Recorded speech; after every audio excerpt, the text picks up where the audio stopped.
So, welcome everyone. This is our first episode of the series that we are starting, Art of Cushioning, because we firmly believe questions are very, very important because the more curious you are, the more questions will come. So, I don't know what these graded students are going to ask me today. I hope their questions will be easy, but still I don't want easy question. Let's ask difficult question. The more difficult, the better. The more silliest, the more interesting answer will come out. So I really do not know what kind of questions are coming, but yes, art of questioning is something that we really want to sharpen.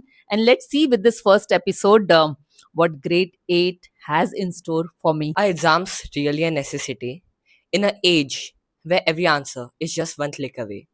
Or should the school rather focus on critical thinking and logical thinking rather than just memorizing questions and answers? Now, I think the answer to this question is also there in your own question. Now, what are we doing right now? It has nothing to do with exams, right? This is something where your skills are getting developed. And that is what we believe. Now, when it comes to memorization, it is not about learning the answers that are there. It's about understanding the entire chapter, whichever chapter you are studying, comprehend it well and come up with your own answers. That is what is needed. You need to learn the comprehension skill, you need to learn the understanding skill, you need to learn to write your own new answers. If a student from our school graduates as and has forgotten all the academic things that were taught in the school, but what do you think is the one life core thing which he would again always achieve in his life and would remember in his life? So, yes, I don't want children to remember everything that they have studied in school. That is not possible, also. I want them to remember the skills they have learned. I want them to remember the friends they have made.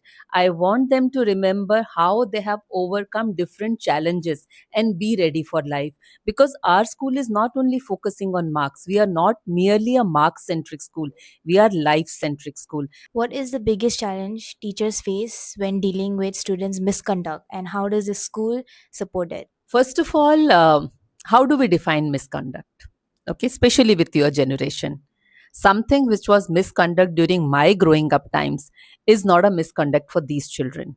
For them, there are certain things which are very cool. That is why schools have discipline policy. That is why schools keep on collaborating with parents so that what we are conveying in school, same thing is conveyed at home. Now, when we physically harm anyone, when we emotionally harm anyone, when we body shame someone, you as a students need to internalize, is it right? Because your generation is very sensitive about this. So what we do, we have a lot of counseling session for our students, lot of empowering sessions for our teachers, because everybody needs to understand that we are dealing with different generation. We have to empower them in a different manner. The way you want to learn is not the way we have learned, right? So your teachers need to understand how do we have to reach to you.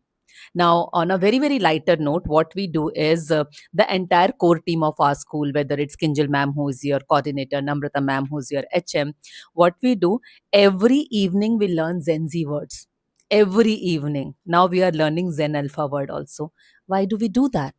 So that we can communicate with you in your language when it is needed. So your teachers are also empowered with this so that they understand, because sometimes maybe if your teachers do not know your language, your words, they will not understand it. It is misconduct. For you, aura point is very important. For us, aura used to be something very different, you know. So we keep on empowering our teachers so that they understand you better, and we keep on providing you as a student support, because for you certain things are not misconduct, but for school, as per disciplinary policy, those things come under misconduct. Students are expected to follow appearance rules such as hairstyle, nail, makeup, and even school uniforms. How does the school decide what rules apply to the students and what apply to the teachers? When we talk about school, school comes with certain set of guidelines. Why do we wear uniform? Why we cannot wear fancy clothes? We can do that, but maybe every child who is coming here might not be so economically empowered to wear those fancy clothes the way you are wearing. You might be the privileged lot, other might be the underprivileged lot. We don't want that kind of distinction in school. That is the reason these uniform policies are there. Now, if you see during our time, Hairstyle policy was very, very strict, but here we are much liberal with you. So we are changing with time, but there are certain things which are for the betterment of the society. That is why it has been implemented. Coming to teachers, do you think there is no dress code for teachers?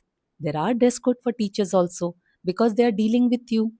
They are coming to your class every day. They needs to be very professionally dressed up, right? So there are rules for teachers also, which you do not come to know is a very, very different thing. Now coming to nails, let me quickly come to nails, because girls, they love to have long nails, they want to have all those nail art and everything. If the teacher has the same thing, sometimes teachers are not going to go fight and argue with other teachers, right? They're not going to snatch, scratch, or do all those kind of thing. But you as students, you do all those kind of masti. You do that. Okay. Now accidentally, if you scratch someone, imagine your long nails scratching other child. How harmful is that? So adult know few things, they know their boundaries, but sometimes you as children, in a playful manner also, you cross those boundaries. So we have to be particular, and that is what we are doing as a school. If you were a student in this school, what would you want to change about it? So if I was a student of Sanjeevani World School, today's day and age, interesting question. Maybe I would have changed my principal, right? Because I can't be principal and student at the same time. And I would have looked for a principal who was much liberal like me, student centric. But yes, I can't be student and principal. But coming to your question seriously, um, maybe I wouldn't have changed anything, but I would have been more passionate about what I am doing. That is what I want. If I am a student of today's day and age, I want to become a passion driven child. Why I say passion driven is, suppose I want to excel in one particular skill. I am the person who will go behind the skill like anything. And for that, you need passion. So maybe I was not that passion driven when I was in school. Later on, definitely, I became very passion driven. So if you talk about any ING which is related to adventure, I have done everything: rifle shooting, horse riding, gliding, tracking, parasailing, paragliding, you name it, and I have done it. Because then my passion was there in that. Then, when I became a teacher and became a principal, now my passion is very, very simple. I want to see my students excel in everything. So you imagine, if we have 1982 students in a school, if I eliminate pre-primary, still we have more than 1500 students. Now I'll be talking to these 1500 students in the form of podcast. Will take a lot of time and energy, mine also, and Vikas sir's also, who is recording this and who will turn it into podcast. But we are passionate about it. So this passion I wanted way back when I was in school.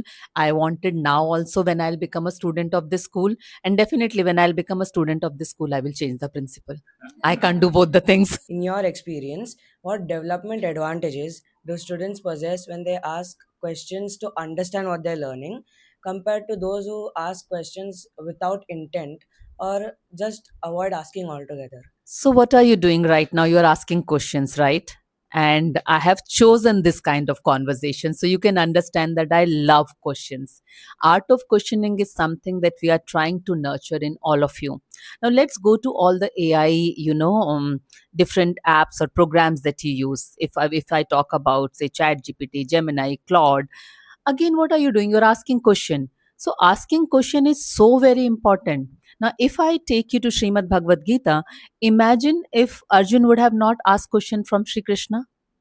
If Arjun would have not asked question from Lord Sri Krishna, maybe there was no Srimad Bhagavad Gita. So asking question is very, very important. Till the time you will not ask, how you will understand? So with this question, I think there's a wonderful advice I can give to children. More than advice, I can request them. They need to ask question. They need to ask intelligent question. They need to ask intellectual question. They need to ask silly questions also. Because sometimes silly question has the most intelligent answer. But you need to understand that you are not asking them to disturb the class. You're asking them to learn something. If the intent is clear, questions are beautiful, and I love questions. Do you think social media platforms like Instagram have a negative effect on academics of students, especially in teens and preteens? So, how many of you are on different social media platform? If you can just raise your hand. You are good or you're spoiled? 50-50, don't know, right? So wonderful question. Very much based on this generation. See, everything in moderation is good. If you are ignorant about social media, you might lag behind. You need to know that. And I will not say Instagram is only bad or have negative influence, because sometimes some of the content is really good. But do we really know when to stop? Is the question. Suppose you are using Instagram, you are seeing some reels, and you know that you have 10 minutes to use Instagram. Are you exceeding that? Are you able to stop yourself? That is my question to you. If you are able to stop yourself, that okay, my 10 minutes are done and now I don't have to see anything, then it is good. If you are not able to stop yourself and you go to the hypnotic mode of just scrolling, scrolling, scrolling, that is what we do, right? We start scrolling and then we keep on scrolling, keep on scrolling. If we are doing that, it definitely has a negative influence, because you are not able to stop your urge of seeing that. And you really do not know, you're falling in a trap, which is getting addicted to Instagram or any social media platform. So balance is the key. You have to maintain the balance, whether it's social media or it's anything, any platform. Maintaining a balance is the key. This generation may use a lot of phone and uses AI a lot, but are they just creating a skill that the previous generation may not understand? So honestly, if you ask me, I love technology. I'm a very pro person when it comes to technology. I love AI. Using phone, we all love it. Okay, so I'll keep that aside. But yes, AI is the future. But again, the key is, are we really using it mindfully? Do we know to keep the servers cool who store our data, how much fresh water is needed? So we need to understand, are we mindful? See, AI is here to stay.